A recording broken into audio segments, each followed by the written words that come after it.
What are you willing to do? Well, we want a loan for the whole amount. Okay. And we're able to make $300 a month payments. Mm-hmm.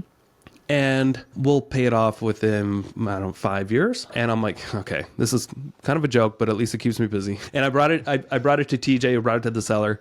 And TJ came back to me, he's like, they're willing to do it, but they just need someone to pay their closing costs. Yeah. The closing costs are the realtor fees and the title fees.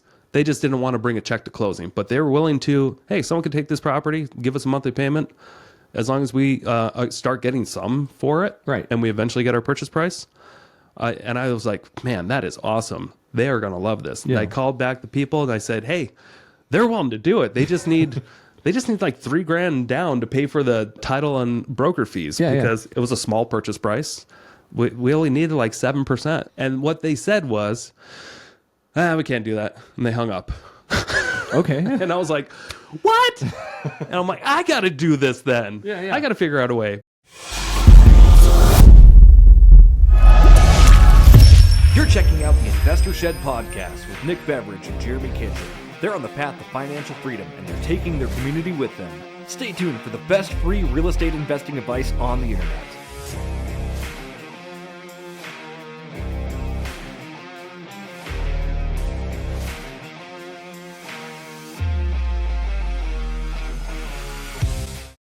Holden was doing what? What are you saying? Hillary was putting him in the car. And I was like, hey, Holden. And he just kind of stared at me. And she's like, he's a grump today. I'm like, oh, okay. He's been a grump for a month. Well, hi. Yeah. He's becoming more and more grumpy every day. It's weird. I didn't think he could ever get more grumpy. Holden can do it. Hey, everybody. Hey. Welcome to the Investor Shed Podcast. I'm Nick Beveridge here with my beautiful co-host, Jeremy Kitchen. We were just talking about my son, Holden. And what was that again? I think Holden's great. I really do. He was just a grumpicus this morning, so I said hi to him, and he kind of gave me the angry old man little face, and I'm like, well, I'm going to say hi to the people I want to say hi to, and it doesn't matter if you say it back. Yeah. My son is a terrible person lately. We just had his birthday, and every present he got, he was basically just pissed off and like threw it to the side until the last one was Luigi's Mansion 3. And then he got excited and acted like he loved us again. But so note to self, just get Holden the Luigi's Mansion game, and he might love me. Yep. Don't get any other present except for a Nintendo Switch game because it's just he's going to hate it. Yeah. That was what we learned. And maybe we should discipline him more. I don't know. The old he's 5. Vinegar and water straight to the face. It's more effective than spanking, and you don't have to hit your kid. And it doesn't leave any rashes or burns. Yeah, no, it's completely food safe, right? So you can just spray your kid with vinegar. There's no rule that says you can't. Oh, you're right. I love that about you because I think I've never heard that from anybody else, but you keep bringing it up, and I want to try it on cats first, and then I'll try my son. The working system works on cats, works on kids. Okay. Says that on the bottle. All right. So, everybody, we have an episode about creative finance today. What do you think? You want to hear about creative finance? Do you want all the juicy secrets of creative financing? We've got them. Yes. And just about every topic we're going to talk about today, every technique, I personally have done, or Jeremy. Yeah. Except for one, and that is what we're going to talk about, assuming loans. Yeah. I think we've done everything else, which is kind of cool. We'll get to really dive in deep as you want, Jeremy. Yeah. You can go in as deep as you want into my head. I typically don't go too deep. I don't want to be in there too long, man. Hope everybody had a great Christmas, great New Year's. It's time to get started 2024. Let's go. In 2024, if you're buying properties, because mortgages are still extremely high, I hope this episode really helps show that there's a lot more. We are going to talk about subject to, but there's a lot more creative ways to buy properties other than just sub to. Right. Here we go. So the first one we are going to chat about is simply a cash out refi. Ooh.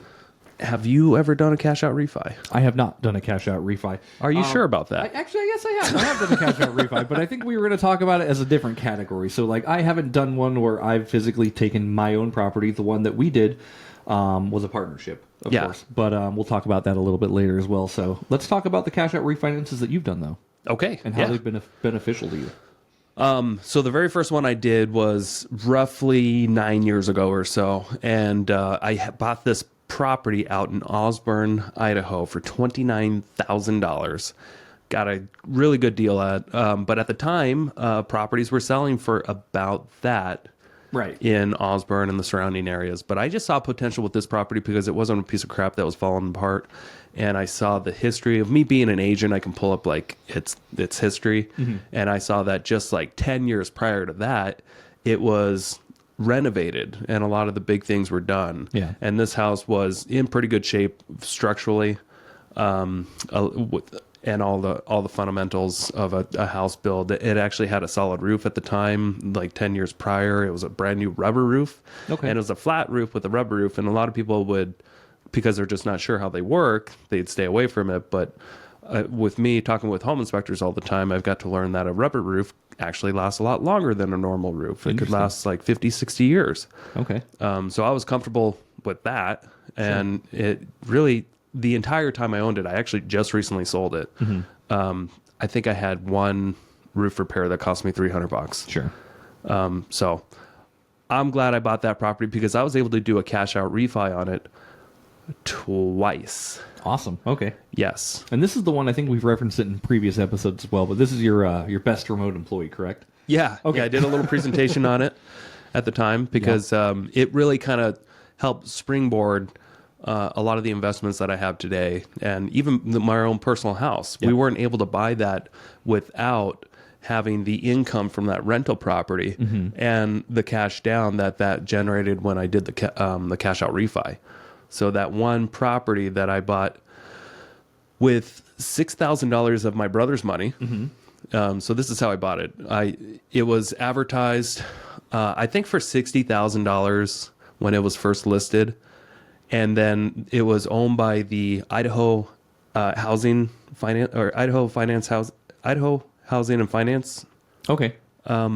Agency, IFHA. Okay, I screw it up, but those are the words. Maybe out of order. Okay. IFHA, I think, is what it's called. It was owned by that entity, and they were just, I knew, and there were more bank-owned properties at the time, that they would just continue to drop the price until they sold the property. Right. And in this area of town, not much was going on.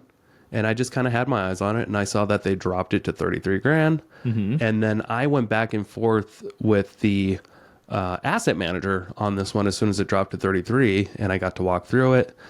I made an offer for like 26 grand or something like that. Okay. And they countered at like 32, and they said, this is the best we're going to do. Right.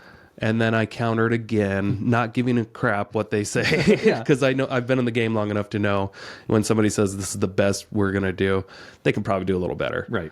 And we went back and forth for like a week and a half.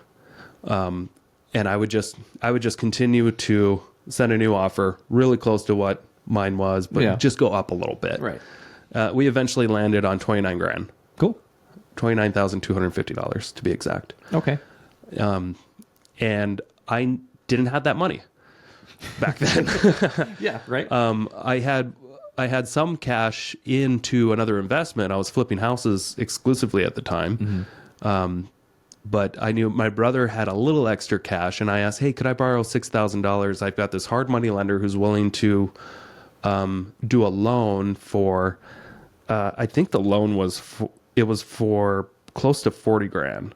Okay, for rehab, everything like that? Yeah. Okay. But they needed like 6 grand cash in. Sure.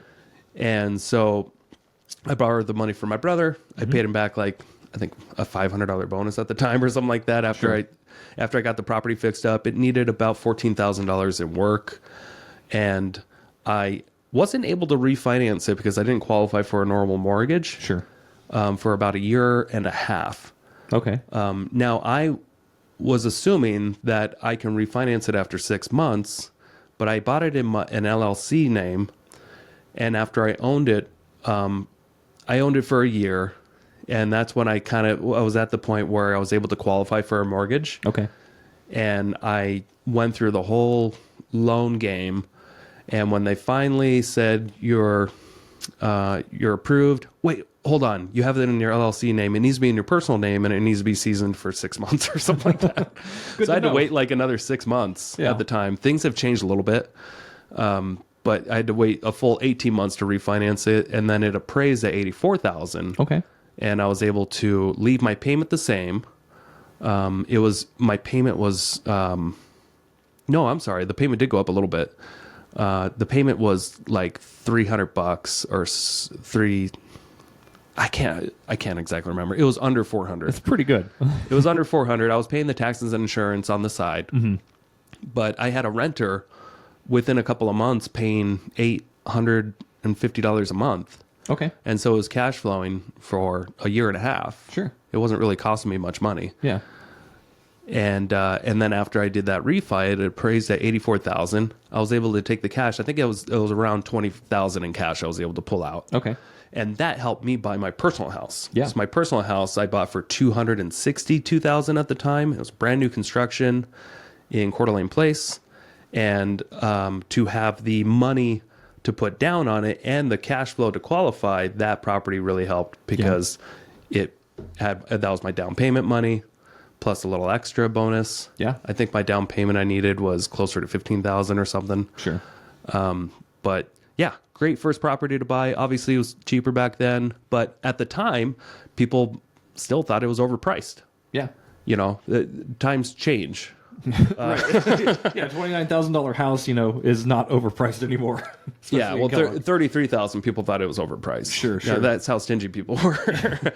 So. Wow. No, pretty wild. And I think the key takeaways with that too, Nick, since we're talking specifically about creative financing on this one, you got a good property under contract. Yeah. And you utilized the resources you had. So you had your brother who offered to loan you $6,000, right? So you gave him $500. You're giving him roughly a 10% annualized return. It was still a good return for him. Yeah. Not too bad to give out $6,000. And it didn't take long. Yeah. I think I was able to pay him back we were closing on a flip soon anyway. I think I only needed to borrow it for like a month or two. Sure. Yeah, not a bad return then if you're looking at it for just a month or two. But the creative thing, like I said, is you found somebody who had the missing piece you needed. Yes. And the missing piece you needed wasn't like a big giant down payment or anything. It was just a little bit of an entry fee to get in. And that entry fee has catapulted you into where you are today. Yes. Right. Yep. And we can talk about it later as well, but the things you've done with your own personal house, you've refinanced that as well, and that debt has snowballed forward 100%, 1,000,000%. Yeah, I've done this strategy at least 8 or 10 times on other properties where you're making improvements, and then you get your property to appraise for more than what you owe, ideally 30% more than what you owe or more. Yeah. That way, when you get in a 70% or 80% loan, whatever cash is left over, that can come back to you in what's called the cash out refund proceeds. And what's awesome about that is tax-free. Tax-free, 100%. Absolutely tax-free because it's debt. But when you get into a really good position on a property and the tenants can pay for the debt, and you get a loan like this, it's still a very safe loan because you have a good amount of equity in the loan. Right. You still have most of my properties, when I did a cash out refi, they're almost always around 70%. Sure. Not the cash out refi. I would get approximately a loan for 70%. Yeah. Okay. The equity is about 30. Sure. And that makes sense too. And that way you're not over leveraging your properties because, if you were to go more than that, you would probably need to do like an FHA loan or something. Yeah. So, and I think when you cash out refi, you need to, is it up to 80% of the value or 70% of the value? Is that it can be up to 80. It depends on what you are approved for and the type of loan you're going after. Right. That same property, when I refinanced it the second time, it appraised for $212. Okay. I refinanced it a few years later. I was able to pull another good amount of cash out. I can't remember how much, but I only got a loan for $138 at the time. I got a 60% loan, and my interest payment, or my principal, mortgage, and interest, and all that stuff, I remember it stayed the same. Okay. And it was at a lower interest rate. That's awesome. And I had 40% equity still. That's so cool. And I was able to take that and buy other properties. Yeah. But this basic strategy of buying a discounted property, making improvements, and then doing the cash out refi and being able to have excess proceeds that are tax free, and I was able to go do that again. Yeah. I was able to do that, 20, 30 times over the course of a few years. And that's how I became a net worth millionaire. Sure. Yeah, you kind of rinse and recycle the money. Yeah. I would like to say a word of caution on cash out refis because it all sounds good on paper, right? But what Nick's saying too is it can go the opposite way as well. Yes. So say you have a really good mortgage. Say you had a 4% interest rate, right? If you refinanced and interest rates were 6.5%. right? And you tried to get out $20,000 cash or whatever that number is, right? Like your principal, interest, taxes, insurance are going to go up as well because your interest has gone up. So it's something you have to really run the numbers on before you really take out all of the equity or all of the cash in your property. Yeah. And this doesn't always work out great. I mean, timing can suck sometimes because I probably had 7 or so of these projects in 2020, 2021 that I bought that I just took a little bit too long to get them fully improved. And then when it came time to do the refi, rates have went way up and values have came down. So I actually had to sell a lot of those properties. Yeah. And that's what ended up. And then some of the other spec builds is what really got me in trouble. Sure. Is just new construction that I didn't know a whole lot about. I hired people that had very little experience. Right. I partnered with people that had less experience than I thought, and things just didn't work out the way I thought, and I did overdo it. Right. And that's what caused me to almost lose my fortune, but I'm still doing pretty good. Yeah, you're doing great. I've got like 5 rentals plus my house. Right. You're doing great. I'm finally out of the weeds. Yeah. I love to see it too. It's good to see for sure. And again, just that word of caution I wanted to say, like you don't have to take out all the equity. Like the more equity you have, the more obviously your net worth is technically, but you shouldn't have to utilize all of that. Be smart when you're doing these things. Yeah. Obviously talk with your financial assistants or your CPAs, or just make sure you're running your numbers because you can get into trouble, but it can also make you millions in the long run. So again, just run your numbers. And most of the time banks aren't going to give you more than 80% anyway. Right. That's where HELOC can come in, depending on if it's a personal property or an investment property. Yeah, absolutely. And I think that's our next topic. Let's talk about HELOCs because you were able to create a small fortune using your HELOC. Yeah, small fortune for sure. Better than most. Better than most people are able to utilize. Absolutely. And if you've listened to the story before, obviously, so what happened is my wife and I, we bought a house we got under contract in August of 2020 for a house when my wife and I were still dating. We finalized that purchase in January 2021. By January 2022, we just bought a new construction house in Rathdrum, Idaho. Nothing fancy, nothing crazy. We honestly bought what we could afford at the time. Like, what can we get into and how can we get into a house? And we got in. Within 12 months, we had almost $200,000 of equity just because the market shot up. Yeah. Yeah, you got lucky. That was lucky. Like I can't say like timing the market or anything like that. Like we got in at a time when we saw the greatest run up in appreciation we've seen. Yeah. And we absolutely took advantage of that opportunity because if we didn't, we'd be stupid. Yeah, and here's the difference. Like that happened to everybody who owned a home. Yep. That happened to everybody that owned a home in America. Yeah.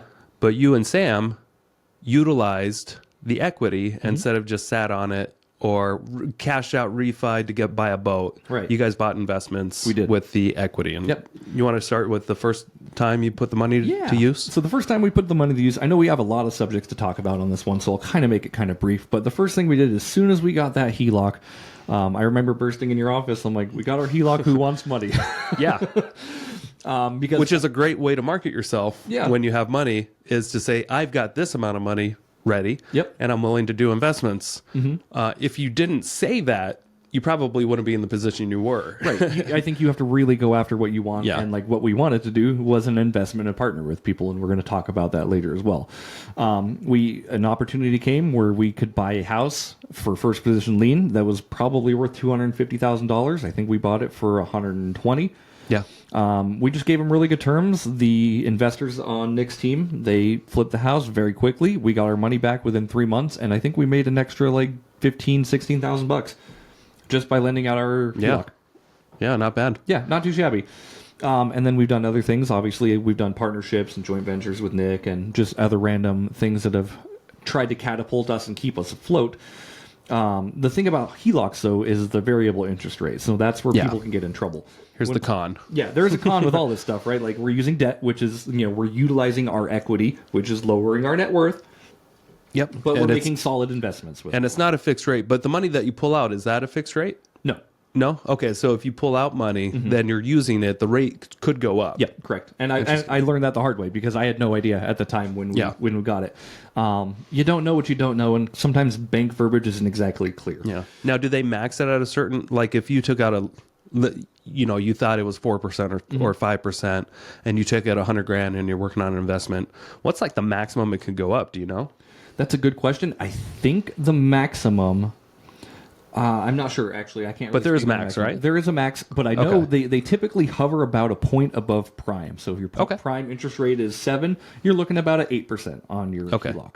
So it just kind of goes up with the market. So it does go up with the market, and it fluctuates. Yeah. And that's it's not like they're just sitting back there and they're like, "Fuck this guy, crank up the rate now that he's using it." Yeah, sometimes it feels like that, but it does go with the market for sure.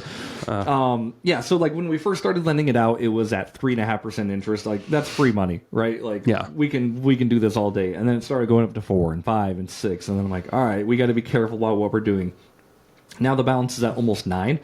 I haven't checked if it went down recently, like if it actually goes down with Prime, but it has been going up with Prime. Since Prime has gone down a little bit, I should actually check that. All right. But so you can do a lot of things with the equity. You can partner, you can do private money lending, you can use that as a down payment for another property. Whatever option you want, like you have that equity available, and it's so easy to pull out and use. Yeah. So how many deals were you able to get involved with just by having this one HELOC on your house? I've lost track, but probably 6 or 7 so far. Okay, cool. Yeah.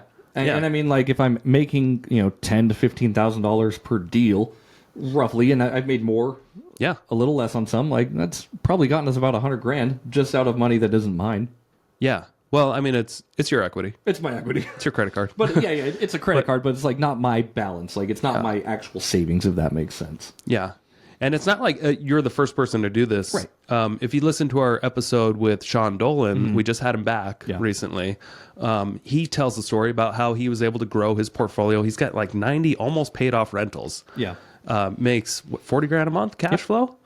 And it all started with he got a HELOC on his house, and he used that HELOC as down payment money to buy a couple of duplexes in Spokane. And it grew from there. Yep. And then he refinanced and duplexes. Refinancing. And what he did was he just kept reinvesting the money that he made. Right. And now he's at a point where he's got fuck you money, and he acts like it too, and it's awesome. I love it. Oh, no, he doesn't act like it. I don't think he really spends his money much, but he's got that. He's very humble, and he's got that. Obviously, he's super confident. Yeah. And it comes across that he's just bulletproof. Right. Thanks to cash flow. Yeah, absolutely. And thanks to and it all started with that HELOC. Yep. He wouldn't have been able if he didn't utilize his equity. Like you think about these people, like how would they have gotten past that hump? Yeah. Because I think a lot of people can get hung up on that hump. Yeah, they don't know where to start. Right. Or how do I get the money to start? That's another way. Right. Get a HELOC on your house. All it takes is applying at more than one bank sometimes. Yep. Because you applied at more than one bank. Yep, we applied at 3. And the first 2 gave us, like, the first one offered, they said no. And then the second one said we'd give you $20,000. And then the third one's like, you guys can have $170,000. Yeah. Great. So that's the great thing about getting loans. If you don't like the answer you get, just try somebody else. Yep. There's a lot of people out there, a lot of banks, a lot of entities out there that want to lend their money to you. Yeah. And I would say start with the banks or the credit unions or the financial institutions that you already have a reputation with and you've already built rapport with. Start with people you've worked with, because those people are going to know who you are and they're going to judge your character accordingly. Yep. So what do we got next? We got personal loans. Personal loans. Okay. This one, I don't think many people talk about this in general, or what's the difference. A personal loan is simply just a person who gives you a loan, and it's not necessarily tied to a particular property. Now, I've been doing this for a while now, at least probably 3 years now. I've got this lady's money, and she loves it because she gets a check every month in the mail, full interest check. We've gone back and forth on different like reasons why I need the money, but she just loves the idea of having, like right now it's about $900 a month in interest that she gets in the mail. Cool. Off of a roughly, I think it was a $90,000 loan right now. Sure. I think she gets close to $900. Okay. Are you giving like that's 10% annualized or? I think it's 12. 12? Yeah, that would make sense. Yeah. So cool. Sorry if I'm mistaken on that, but I'm pretty sure it's $900 that comes out of my account every month, and I have a balance right now of $90,000. And I've been able to just move that, money from kind of property to property. Right. The most recent time when I got that loan with her, it wasn't 90 at first, but I bought this property, another property in Osborne, really close to that other house. Okay. And it was a sub-2 opportunity. With this sub-2 opportunity, These guys needed about 35 grand between what they owed on their mortgage and what we were willing to pay for the property. I bought the property for like 100 grand, and they only owed, I think 60 or so, 60 something. Gotcha. So I needed about $35,000 to take this property over subject to, and they were totally willing to let me just take over the mortgage. Nice. So what I did was I used a combination of that sub to and a personal loan. I got a personal loan from this lady. Yep. And I paid her 10%. I think it was a $350 payment. And then the other loan that I took over was around $400 or so. Okay. So combined, it was about $850 in payments that were going out to the lender and this personal lender. Yep. The lender being the bank, and then this lady. Yep. And the rental income that was already coming in on this house that needed no work. I did a little bit of work just to pump up the value before I wanted to refi it. Yeah. But it was already bringing in $850 a month in rental income. Now, if you do the math, I was actually losing a little bit just in property management. I was losing about like $80 a month. It wasn't much, but at the end of the year with depreciation and all that stuff, I was making money. Right. Of course. And what I did was I think I spent about 8 months or so.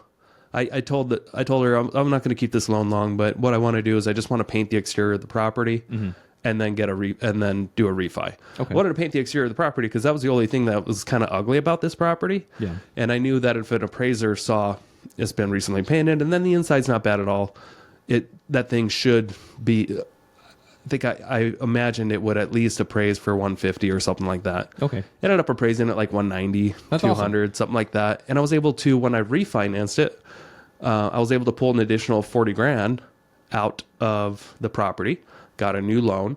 The thing is cash flowing now just by a little bit. Sure. It's cash flowing now by $100 or so. And then I was able to take that loan that I got from Nancy and put it on a development. Okay. And I put her money in there. And she's still getting that check. And we actually upped it a little bit because she had some more money she wanted to put in. Awesome. Okay. And for the last couple of years, she's been getting $900 a month. But that property that I got involved with, we bought a property out in Post Falls for $700 grand. We put about $800,000 in improvements in it, and we're selling it to a home builder for $3.5 million. Okay. I'm a smaller partner in it, but thanks to that personal loan, it kind of got me involved in that. Yeah. That's And awesome. going to be making some decent change, even while paying her interest for the last 2 years. Right. Of course. And then she'll get paid off at that point. That's and cool. then this property is closing this month. Very cool. Congratulations. Yeah, thank you. I didn't My know first it was closing. development. Yeah. First and Yeah. last, right? No, it probably won't be my last. This one was an easy setup. It was already approved by the city. Okay. We just took a while to make adjustments, and then we had to shop contractors quite a bit because the development game was really hard to find somebody that wasn't going to charge $2 million. Right. Yeah. And what I will say about personal loans, like Nick has the status of being able to complete a project, right?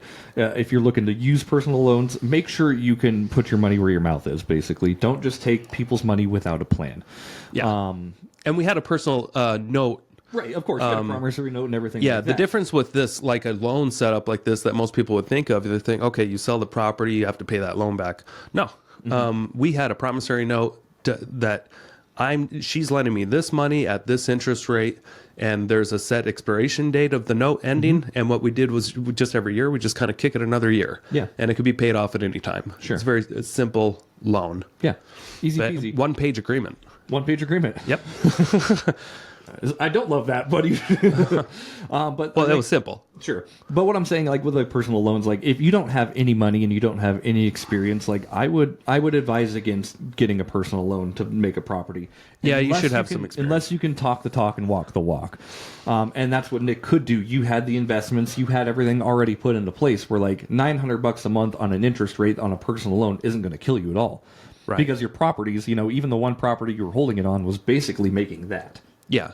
And you had other things going for you. So and that's just a lesson in like, don't get over leveraged with it, and don't just be honest with your intentions and be honest with your skill level, especially when talking to and trying to pursue private money and everything like that. Yeah. And you've got to be ultra confident about your exit strategy and that you will be able to get them their money back within a certain amount of time. And you also have to put in the cautions out there and make sure that this person's comfortable with it, that you're investing the money into real estate. Yep. And things don't always go the way they're planned to. Yep. And sometimes there are delays in real estate, almost every time. And are they comfortable, if it does go longer, making more interest as time goes on? Right. And you got to find people that are comfortable with that don't need the money right away and would prefer to just get the interest checks in the mail. Yeah. And I've even set up, like, we talked about a little bit about my HELOC. Like, we've got a personal loan out of my HELOC to you, too. Yeah. And that's something that, we've reevaluated. You've paid off some. We've given you more. And then we've just reevaluated the promissory note and kept it going. So. Yeah. Yeah. But you have a plan, right? And right. And this money is not going towards Teslas. Right. It's not going towards boats. Yeah. It's all going to, assets that appreciate in value and that spit off cash flow. Right. Or they're being improved and going to be flipped. Right. And the key takeaway with that, too, is, like, I trust you. Right. I trust you, too. I trust you. Thank you. But, like, you've got the track record. You know what you're doing. And even if you failed, which I don't think you're going to, you would find a way to make it right. Yes. And that's happened before. Yes. I have failed before, but I don't think I've failed at paying people back. I agree. But with personal loans, like, you can tie that to property as well. Like, it can. Is that still a personal loan if you get a lien on a property with it? Yeah, you can absolutely easily, and a title company can help you out with it. Yep. Record a lien against a property. A deed of trust is what they would call it. Yep. We did this with my mom to protect her interest on a property that we borrowed the money for the land, and then we got a loan for the construction. Okay. We built a house up in Sandpoint, and my mom's money was tied up for quite a while because this house took a long time to get done. And we did not, she was only a joint venture. It wasn't until things started going wrong until I said, hey, let's get you on title. Sure. And we had the title company.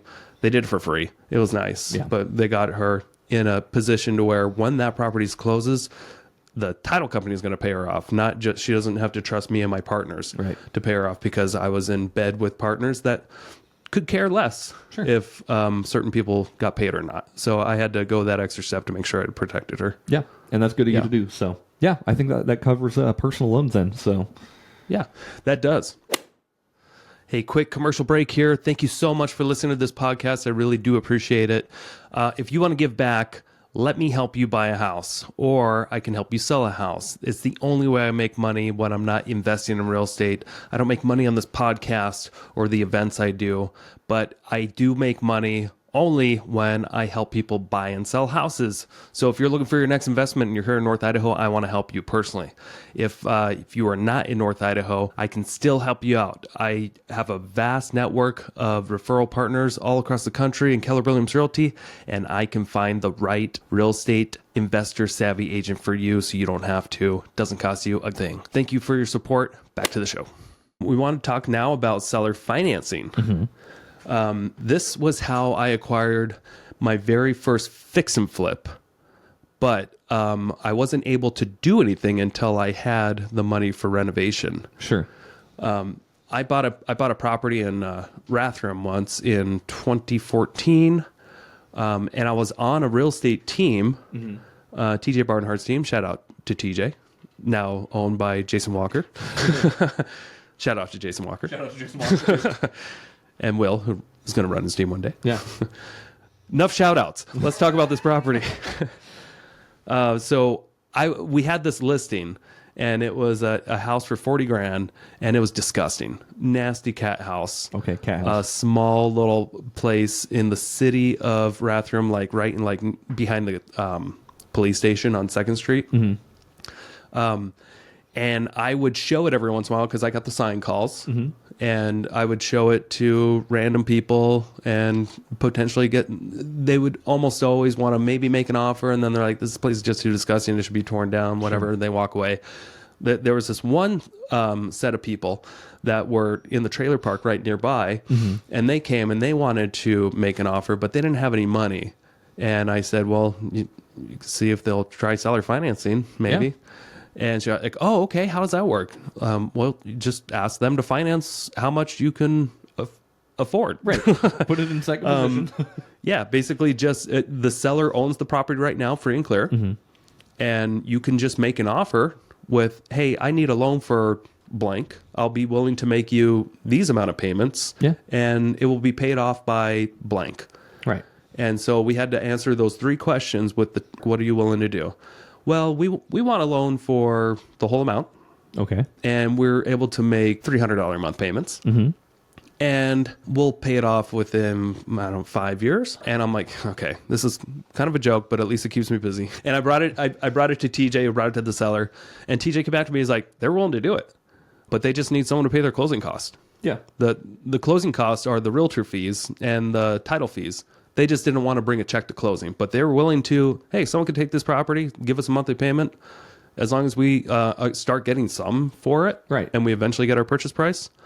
And I was like, man, that is awesome. They are going to love this. Yeah. And I called back the people and I said, hey, they're willing to do it. They just need like $3,000 down to pay for the title and broker fees because it was a small purchase price. We only needed like 7%. And what they said was, we can't do that. And they hung up. Okay. And I was like, what? And I'm like, I got to do this then. Yeah. I got to figure out a way. But I was an agent and half of that commission was going to me. Yep. And I'm like, well, maybe I only need to come up with a couple thousand then. Yeah. And I remember coming up with the money eventually. I think it was in collusion with Sean. I think we both put a certain amount of money. I partnered with my brother, but Sure. we were able to structure this to where we came up with the broker's commission. Half of it was mine. The other half was TJ's. Yeah, right. It was our listing, so there was no other broker to pay. And I think he even was able to take a smaller fee. He didn't care. He was like, cool, get this property, flip it. Yeah, that's awesome. Yeah. So I had to come up with the title money. And I remember getting this at the same terms, basically. And I think we had 2 years to pay it off. Okay. So what we did was we got a loan for $40,000, and there were $300 a month payments, and we had 2 years to pay it off. Okay. Now, I did not have the money to renovate the property, but at least I got to sit on this property for $300 a month while I figured out how to get the money. Yeah. Yeah, and that was after we fixed it. We flipped our first house with hard money, and then we had the cash eventually after we flipped that house to come back to this one. Then you roll it all in. Yeah. Question about that loan. So obviously, when you're paying $300 a month, was it interest only at that time, or was it amortized to end up paying it off? Do you remember? I think it was amortized. Was it? Okay. Yeah, I don't think it was interest only. That's awesome. So I mean, even if you're paying... Well, I might be wrong. Okay. I can easily just go back to the old statement and just see what the payoff was if it was less than 40. I have a feeling it was when we paid it off, it was less than 40,000 though. So we might have amortized it. Okay. We might have just had a drawn out like 30-year Sure. thing on it, but I can't remember. But it wouldn't have mattered. Sure. I mean, if you're fixing and flipping a property, if it's amortized or not, because that money's just going to pay down the loan, Right. So that but you're still paying the same amount of interest, Right, on of the course. loan amount. And I think the takeaway with that, like, you don't know if you don't ask, right? And, Yes. And like the whole thing, like, this was set up for one of your clients so they could get a house, and they ended up backing out because of a $3,000 difference. Entry fee. Right. Yeah. And you super just small entry fee. You've already done all the negotiating and everything with the client at that point. Yeah. Like, hey, why don't I just take this? Yeah. And that was another light bulb that went off because it was kind of earlier. I think I was only 3 years in to be an agent at that time. But it's like, man, being a real estate agent is pretty helpful if you want to be an investor, because you can come across great opportunities one way or another. Yep. I remember, just a couple of months prior to that, or maybe it was after. Yeah, it was after that we got our first fix and flip. We did it with a hard money loan with very little down. Sure. And we can talk about that later. Yeah, So that's seller financing. Sure. And since then, I've been able to structure it a few more times. Yeah. And I think that's awesome, too, because like you said, like being an agent gave you a little bit of a leg up, too, because you were able to use your agent commission towards the closing costs. Yeah. And again, like the having an agent or being an agent, if you're going to be buying and flipping and renovating houses, like it can save you a lot of money in the long term. Oh, yeah. Yeah. And here's another cool thing. One of my most recent seller financings, I was partnered with Josh Cote, and he structured this deal. So I can't take all the credit. Sure. But I was fortunate enough to be involved with it and pay for the renovation and stuff, and ended up kind of coordinating a lot of the construction. Yeah. typical, but anyway, he was able to structure this house in Spirit Lake, seller financing, 30 years, interest rate 0. Yeah. So the difference with this fix and flip that kind of took way too long was instead of the holding costs killing us, didn't kill us at all. The holding costs, other than like utilities, the holding cost was actually very, every time I had to make an $800 payment on this house, it paid down the balance. Yeah, that's super cool. So when we went to sell the property, we were just, it's not like I wasted 8 months of interest. Right. There was no interest. Yeah. So every payment I made just brought the balance down, which most of my deals that I had going on the last couple of years, the longer I held onto a property, the more expensive it was and the more money I lost. Right. Yeah. No, that was a cool structure. I'm glad you guys got that one done too. So. Yeah. But let's keep this process moving. We've got like a lot to cover, I think, and we're going deep on some of these, which is good. Yes. Okay, so the next one we're barely going to touch on, and this is assuming existing mortgages. So this is different from subject to. This is where if a seller has a property and they've got a good mortgage on it, and they want somebody to buy the house, or they're willing to let them just take over the mortgage, and the bank is too. Yes. That's the difference between this and subject to, that the bank approves the new buyer to just take over the mortgage that's currently in place. That makes sense. Yeah. And it's a completely different thing, right? So like when you're doing subject to, a lot of that's kind of like, okay, you're paying the bills and you're paying the mortgage on the client's behalf or on the homeowner's behalf. And that can obviously trigger due on sale. All this can.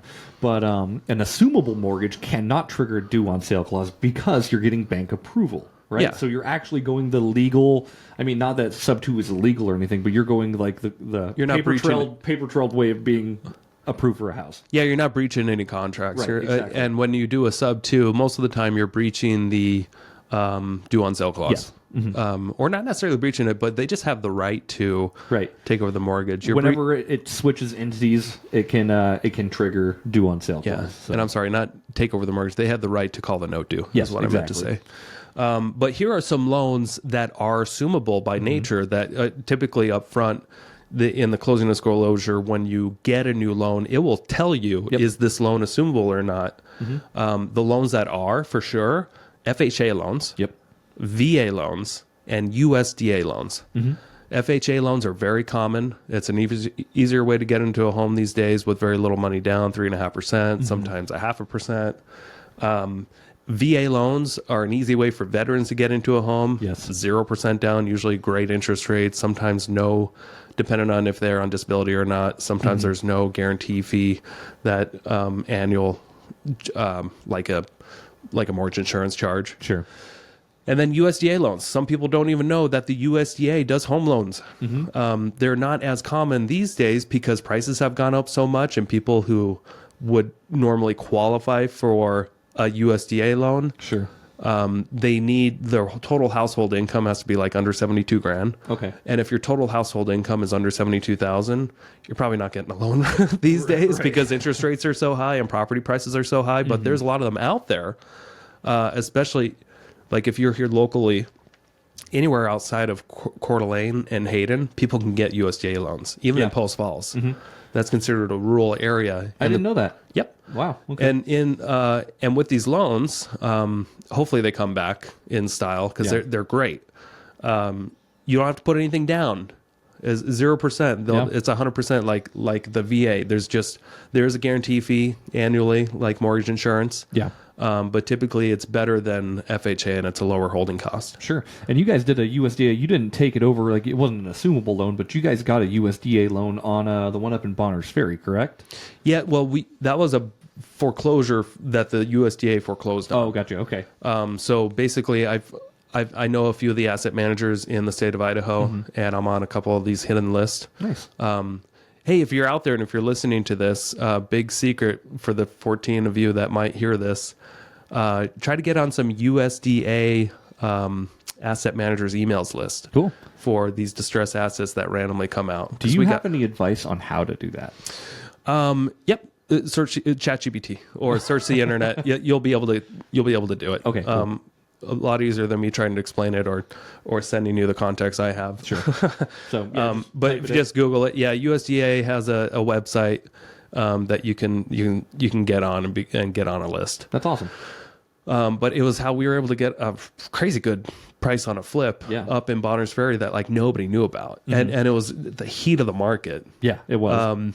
And we bought a house for what, 140 something. Yeah, it was right around there, I think. We made over $100,000 on the house, and we had 11 days of renovation. We did a really cool video on it. You did, yeah. You guys made more than that. Like I think like with the 3 partners, because it was you. 4 partners. Tyler, Dennis, you, and Joe, right? Yes. Okay, and yeah, I think you guys each made like 65,000 each or something like that, right? I thought you made. No, I think we all made like 28,000 or something like that. I think the total profits were around 120-ish. Sure. Something like that. Okay. It's in that video. We actually break down the number. You break down the numbers for us because you edited the video. You sent me the numbers. Yeah. But yeah, it took you guys 11 days to flip this property. Like it was balls to the wall for the contractors, Dennis and Tyler. But that was their role, right? Their role was to just work and kick ass on the property versus, you and Joe found it and put the deal together and they came in with zero money. And for 11 days of work, made almost $30,000. Yeah. It was a really cool structure because I found the deal.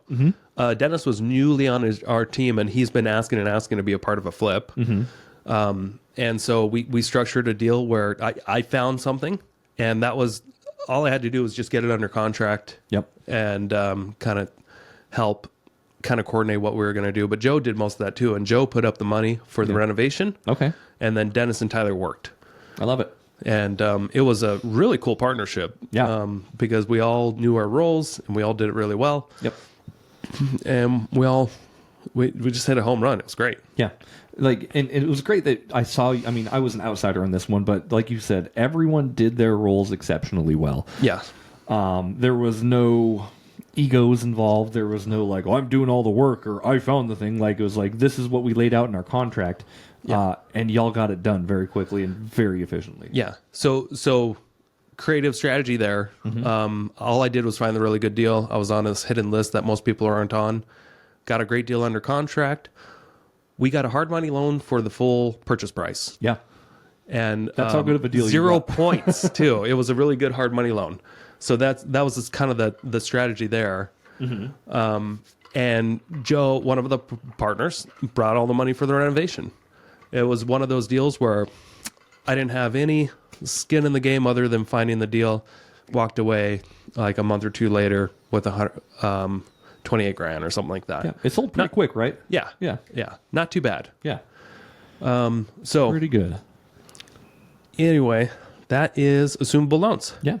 Lease options to purchase is another creative way to buy property. Have you haven't done one of these, right? I have not done a lease to own or lease financing or anything like that. No. Yeah, I haven't either, but I've taken a lot of courses on it, and I was able to teach Joe to do it on one of these properties that she was buying up in. She bought this Airbnb property in Sagal on Bottle Bay. Oh yeah, that has a really nice house with a great view of the water. And it was priced around the $300,000-ish at the time. And then there's more land to go with it that was priced for a couple $100,000 across the street. And it was waterfront. You walk down to it. It's got a dock, and it's on, the Pondere Lake. It's just absolutely beautiful. And she was trying to figure out how to structure this because they had like a couple different listings in the MLS. They had it with the land and without. But she knew that as an Airbnb, it would perform so much better if it had that dock. Oh, yeah. If you can walk down and hang out on the dock all day and then go up to the house. But an extra couple $100,000 at the time, it was a lot. It was a lot to stomach. Sure. It was an extra couple hundred or a couple $1,000 a month. Oh, yeah. So what I recommended she did was, hey, why don't you, if these Canadians, they were the sellers, see if they'd be willing to just take a lease option on the land, but still buy the house. Sure. That way, they're not just sitting on this land and having to pay property taxes on all that stuff, and just offer them a couple $100 to lease it, and then with the option to purchase it in a couple of years. Yeah. And they took it. I love it. So instead of her buying the land as well and spending an extra couple $1,000 a month for a new loan or something like that for that amount, she only spent $200 a month because she was leasing it with the option to purchase it. I love it. Meaning she had the first right within 2 years to purchase that land.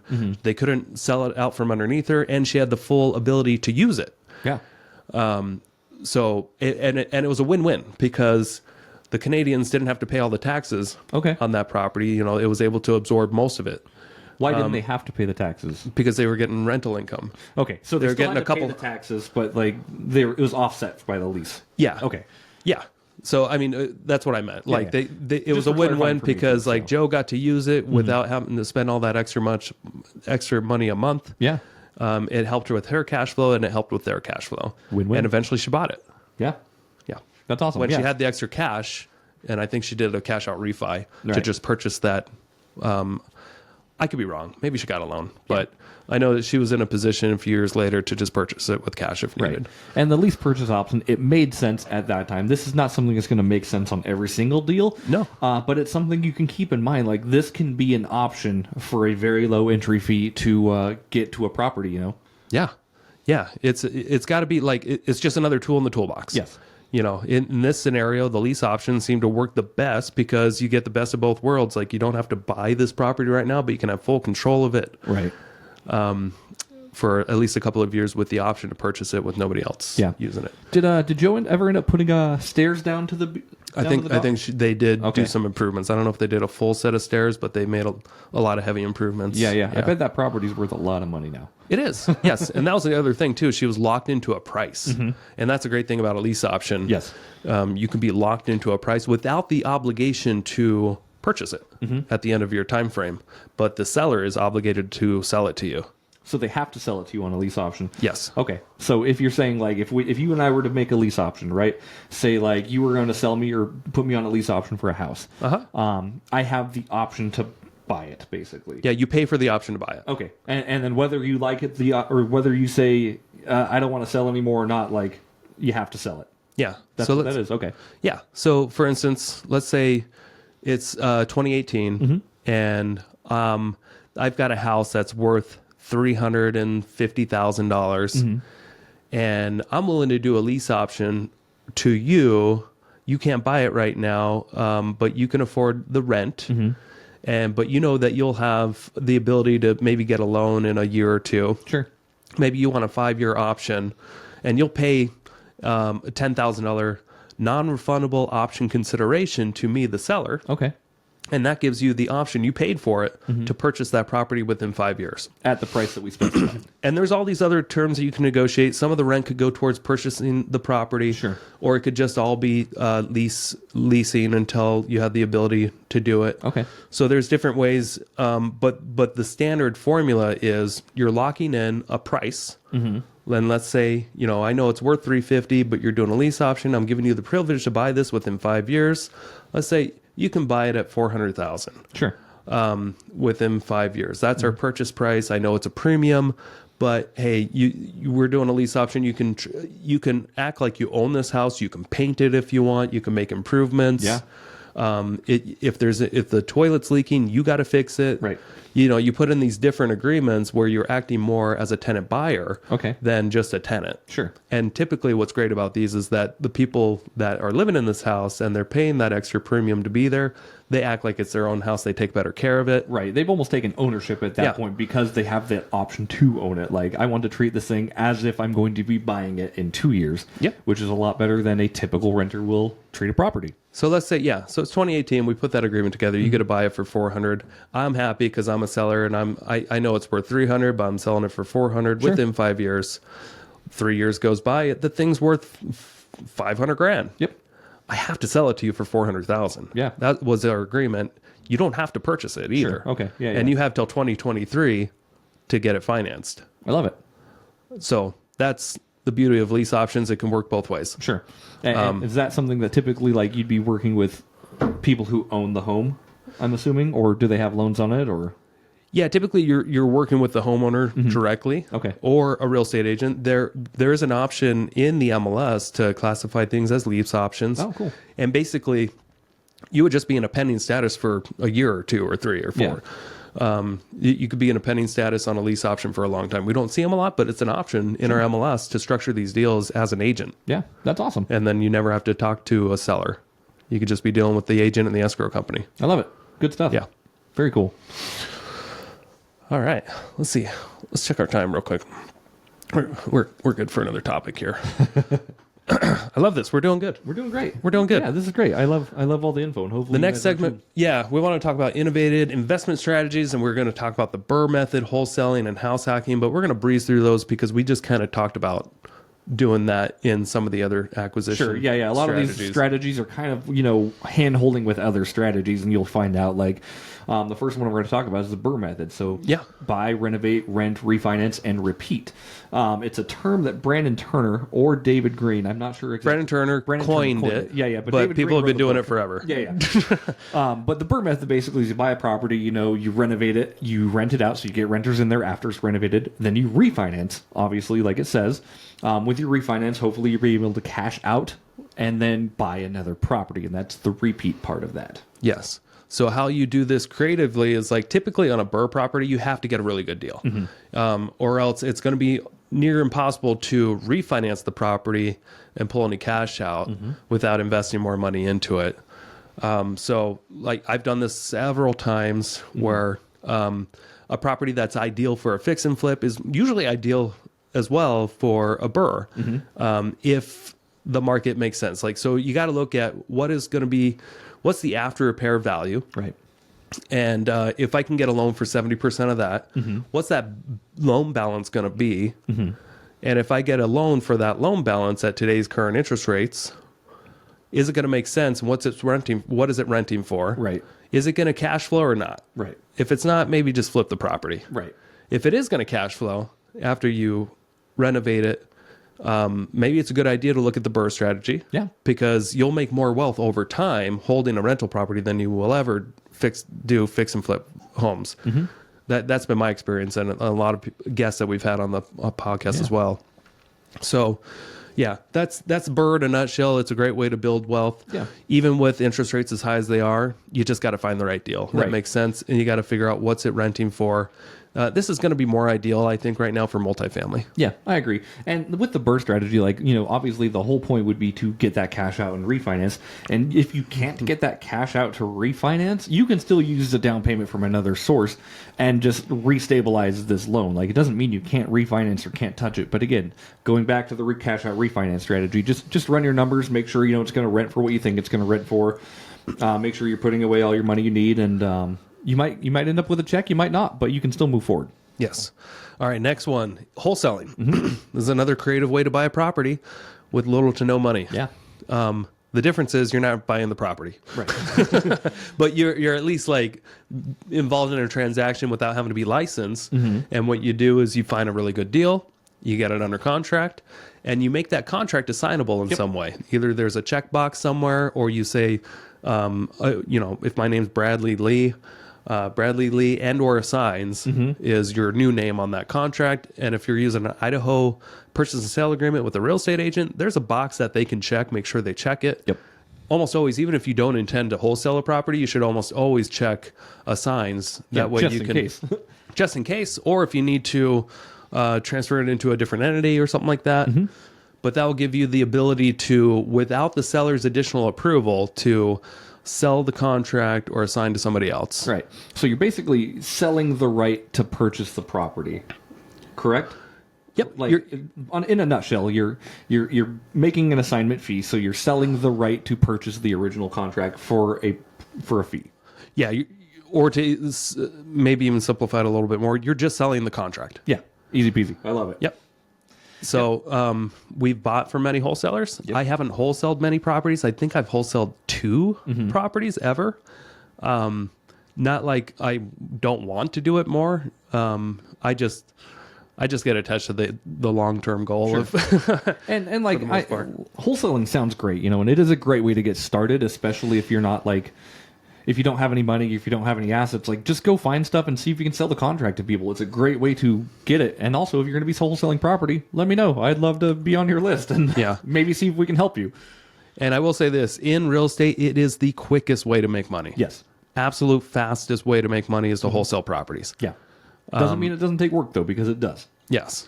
When you're getting into buying rentals and fixing and flipping properties, it is not quick money at all. No. Not at Slow all. and steady wins the race, though, for sure. And like I think you've said on previous episodes, too, Nick, like if you're flipping, you flip to get rich and you hold to get wealthy, right? Yeah. Yeah. Yeah. Like it's a good way to get money and get that money, but unless you're not, if you're just doing that, you'll never accumulate wealth. The rich flip, the wealthy hold. Yeah. I mean, yeah, you can wholesale all day, and we know a lot of wholesalers in the area who are doing big volume, but they have other strategies too. So you'll see these other wholesalers who have hold rentals and they have other things they're doing, because flipping and wholesaling is a strategy, but it shouldn't be the strategy because your money will run out. Trust me. Well, yeah. Once you stop doing deals, all the money goes away. Right. It's that simple. Yep. Unless you own rentals or you own appreciating assets that spit out cash flow. Yeah. And that's the real game, is like try to find properties that will pay you long term every month. I agree. When you just focus on wholesaling, it's like you bought yourself a new job. Yep. And you can be selling anything, and it's like doing the same thing. You're more of a dealer than you are an investor. Yeah, and you're trading time for money, like 100%. And there's nothing wrong with that. Nothing wrong. You just have to know, like, that's not going to ever make you wealthy. Yeah. And everyone's opinion of what wealthy is obviously depending on what that person wants. But yeah, just make sure you have other things happening for sure. Yes. But it will help you build up the cash to invest in rentals. Yep. And that's something that I know a lot of wholesalers that I've spoken to that they always wish they would have just got started earlier buying rentals. Sure. And that's almost what it always boils down to after we interview an investor who started in wholesaling and that was their main thing. They almost always end up saying, I wish I would have just got started investing in rentals earlier. Everyone's doing the best they can, I think. So Yeah. All right. Next one, house hacking. Big fan of this, especially today. I think this is the ultimate. If there's one thing in this whole list that we're talking about today, I think this one takes the cake for 2024. I agree. Absolutely. Especially, like we've talked about with interest rates and purchase prices of homes just being high. Yeah. How are you going to offset that purchase price or that interest rate? And like what Nick was saying, like I think personally the most effective way is house hacking, 100%. Yeah. It's the most easily attainable. If you have a job and you want to buy property, do it. If you want a single family house, you can pull this off with renting rooms, or you build an ADU on the property, or you buy a property that has an ADU. I would so strongly recommend you guys look into this. If you're brand new to this and you just want to be an investor, start here. This is the best way to start because you can get a loan, like an FHA loan, 3.5% down. If you're here in Idaho, and there's a lot of states that do this too, you can get an IFHA loan to go along with that to help with that 3%. So you only need 0.5% down. That's awesome. And then you can ask the seller to contribute, because it's becoming a buyer's market. You can ask the sellers to contribute to help with all your closing costs. Yeah. And you only need, if you do it right, you only need 0.5%. Right. Even if you're not in the military or anything, 0.5% of the purchase price, and then you get roommates, or buy a duplex, triplex, fourplex. You can buy these the same way with the same type of loans. Yep. And get the property to pay for itself. Right. And obviously the goal here, it sounds uncomfy when you think about it. But especially if you don't have a family, if you're a single guy or gal and you're buying a house, and say you're approved for a house, awesome, right? But then you're looking at the mortgage, you're looking at everything, you're like, okay, this is going to be $4,000 a month. I can't afford that. But I know having a house is going to make my net worth go up. Say you buy a 4-bedroom, 2-bathroom house. You're only going to need one of those bedrooms, right? So rent out the other 3 rooms, figure out what rents are going for in the area, and maybe, just maybe, that'll cover your mortgage. Yes. Yeah. Now, from a lot of my experience dealing with people that have house hacked, there are plenty of pros and cons to this. It's not all roses. Yes. One of the biggest things that I've seen that people regret is that they let family move in with them, assuming that family is going to pay rent. Yeah, don't do that. And this may sound harsh, but if your goal is to invest in real estate and become wealthy one day, help out your family when you're wealthy one day. But don't try to help them out too soon, where it's going to hold you back, because it happens so much. Yeah. And you may be thinking to yourself, well, my sister wouldn't do that, or my mom wouldn't do that, or, whatever. But you got to find people that are willing and able to pay the rent. You've done the background on them. You're comfortable with them in your house or on your property. Yeah. Or being a next door neighbor in your duplex or something like that. Do the background check on them. Make sure they can qualify for rent, and don't shortcut the vetting process at all. And you got to keep in mind too, just like you said too, Nick, like this is a business. Like the business is having people, and you're A, providing housing for people, and B, you're also negating how much your mortgage payment should be out of your own pocket. But getting in touch or getting involved with family, I think, like you said, is a very, very bad idea. Just caution. Yeah. I mean, it could be amazing too. It could be. And that's one of the great things about house hacking is like you can help family. You can have your mom live with you in an ADU or something like that.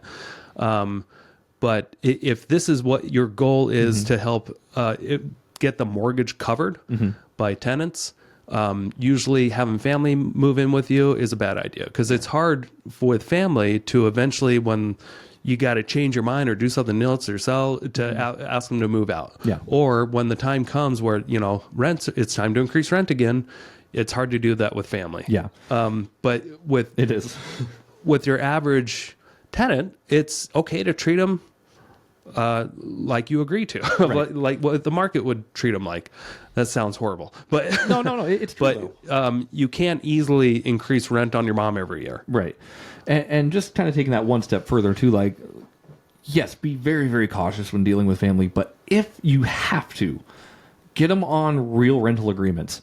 And go through the paperwork you would go through when vetting a normal tenant. Honestly, like, vet their credit, vet this, get them a down payment, like, treat it like a business, right? Because if you don't treat it like a business, they're going to walk all over you. Yes. And if you are going the route where you have roommates and you're sharing the same common areas, like living, laundry, kitchen, make sure you buy one of those label makers and you give them dedicated cabinets that are just theirs. You give them a dedicated shelf in the fridge that's just theirs. And you let them know where they're allowed to be, where they're allowed to park. You talk about all this up front before you ever let them move in. Yes. Make sure that they're comfortable with that and they can do that. And it's all about communication prior to them walking into your house and moving in. And ideally, I mean, if you just can't even think of what to put in an agreement, ask ChatGPT to do it. Right. And it will come up with a lot of great ideas. Just prompt it. Hey, I'm going to get a roommate and I want an agreement with this roommate. Can you help me with some basic expectations that we can set? I mean, you could even take it one step further, and you could get a property manager for your tenants, right? Yeah. So, like, hey, this all goes through my property manager. I don't touch it, to be honest with you. Yeah, and if you're that paranoid, you can pretend to be another tenant. Yeah, I'm just a tenant paying here. You have no idea I own this thing, right? Like, yeah, you own it in an LLC, and the LLC is owned by another LLC, and then the tenant doesn't have any way of weird tracking to see, do you own this house, or are you just another renter here? Right. Yeah, and that's just the way. Like I said, that makes it so, like, as long as you're following the same rules and not on a high horse about, like, your rules are better than everyone else's or you get special privileges, just live in it with them and coexist. I think it's great. Yeah. All right. We are running out of time here. Maybe we can talk later, but there are a few other things that we wanted to get into.